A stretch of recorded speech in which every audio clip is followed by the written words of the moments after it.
Mag-uusap nga tayo ng masinsinan tungkol sa mga pangako ng dalawang presidente na mahal ko. Si PRRD nangako nung pag-upo niya bilang presidente sa 2016 that within 6 months, mawawala ang droga sa Pilipinas.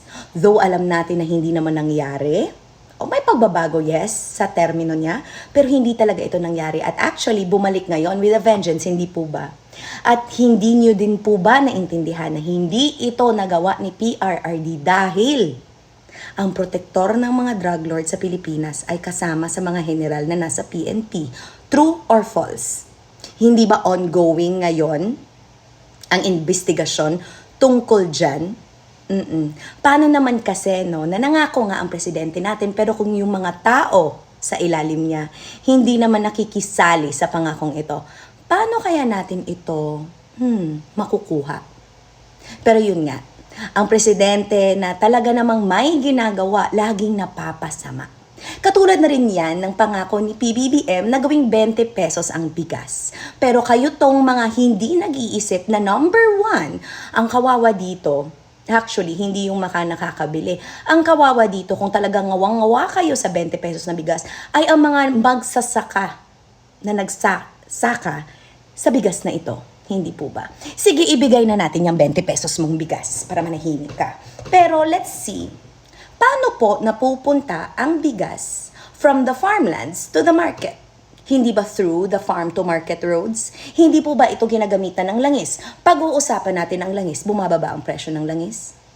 2 pesos na lang ba kada litro ang langis? Dahil nga sa awayan ng mga banyaga na hindi naman kasama ang Pilipinas pero tayo ang nadadamay. Sige nga, halos ipamigay na lang yung palay ng mga magsasaka. Hindi ho ba si PBBM ang nagpawala ng utang ng mga magsasaka na bilyon-bilyon? Diba?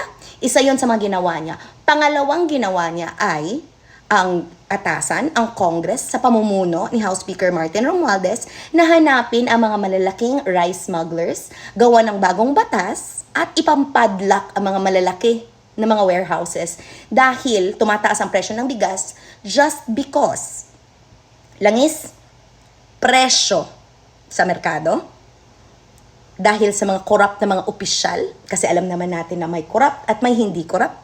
And number 4, sa mga gahaman na mukhang pera ng mga negosyante. Guys naman, let's be practical, no? If we will look at promises at face value, you will really live a very sad life. Pero, if gagawa ka ng paraan at hindi lang isa ang iyong source of income, hindi ka talaga magre-reklamo kung ilan na ang mabibili sa 100 pesos mo kung kilo lang ng bigas ang pinag-uusapan. Pero yun nga, 'di ba? Hindi kasi talaga to dapat kasalanan ng presidente lang. It is a unified effort ng buong Pilipinas. Yep, kasama kang nagrereklamo. Kasi dapat yung nagrereklamo ka, alamin mo kaya kung may malalaking warehouse sa area mo. At siguraduhin mo yung mga malalaking warehouse na yan, hindi nagtatago ng bigas at nag-hoard. Sige nga, dun ka kaya kumato at hanapin mo yung 20 pesos mong bigas nang hindi ka nakakasagasa ng mga magsasaka na di ba dapat yun ang pinoprotektahan?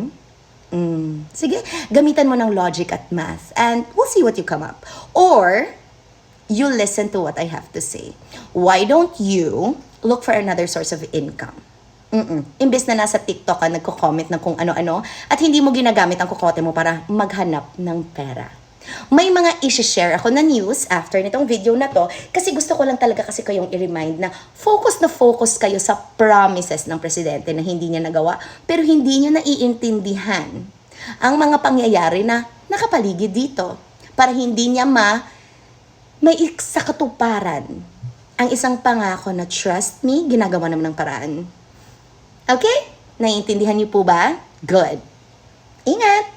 So na nasa tadere karon nagpakamama na sa ta guys. Nagkabisi na sa ta sa grocery. Kay dili po ko pwede mulaag no, maglaag-laag ko glahos unya dili na ko binlan og grocery nga pwede pang 1 month. Kay bahalag maglaag mi ni Daya, dili ko mag-uol nga mahutdag konsumo ang balay. So dapat magpaka-responsable ta kay dili ta pwede nga magpa-arti-arti ta unya nagagidlay ang atong anak. Sumoto siya unang box, unya na pa ikaduha, unya na pa didto. Halalaban diya si mga decisions kinabuhi tita Cherry. Kay kung preparado ko sa akong lakaw, preparado po dapat si Tony kay biyaanan baya siya. No mo na ginita mo ni realidad yun nato. So kada mo larga ko dili gid pwede nga dili mapuno ang pantry, di sila mabinlan og kwarta, dili sila mabinlan og pagkonsumo. Kay lisod pod no. Bisan pag ako na ko'y panginahanglan, ang panginahanglan gid ni Tony ang mauna. Now, na busy para daw makalaag ko. Oh, mamayad na ako sorry ti. 1,000 ra imong above sa imong budget tita Cherry. So I just did a 3,000 peso Eclatique Brazilian wax. And underarms. Well, the underarms cost 300 pesos, but the Brazilian wax costs 3,000. And I think it costs that much because a Korean lady did the wax.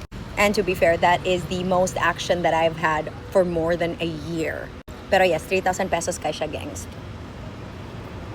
Kaya nga ato manggudo kahamisa ang naong sa nagwax. Nakunaw na gug ko nga mo nga na baka sa kahamisa ang ako ang bilahan pag humanyag wax and pagliili na ako, yep, buyag-buyag.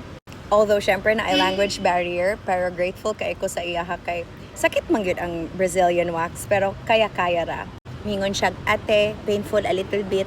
Da, wanay masakit madam sa adto kas mali nga tao madam. Pero more to siya, I think it's expensive because mo na a Korean lady is doing it. And yeah, she really just does all the nooks and the crannies. Mora to. Hi guys, I know I'm so dressed for the weather, but I am actually on my way to go see Doc Iris for my follow-up checkup from my injections that she did. Yes, I have on my Hottie Diary shapewear dress. I was just so lazy, I just put on a sweater over it. I have on my mother's Todd's loafers. I just love Todd's loafers. They're just like a go-to when I need to be out. And then I am carrying my tote. That is too big for my life, but I just put everything in there. And yes, I will not be wearing any jewelry. I have a bare face on because of course I'm going to the derma, so it's required for me to have a bare face. But I'm gonna put on a little bit of lip balm. Yeah, Tony is currently here because he doesn't have classes, they're online. So I figured I'm just gonna sneak in a little mommy me time. That's it. Niabot na lagi ko no si Basyang pero di man pug ko pwede malosyang mo nang naata diri karon kay Doc Iris nagpa-plansya kita sa ato ang tiyan kay wala pa ko kaadto kay Nicole para sa akong baby batang so mo ni karon na ako diri and then magpa-additional ko og Botox sa akong face para snatched and fresh ang ato ang atake kay ganda-gandahan baya tong peg. So pag human ani mao na ni siya karon o di ba snatched maniod tul ang sako ay ha ko mouli og magpakamama na pod kay Tony. Ingat.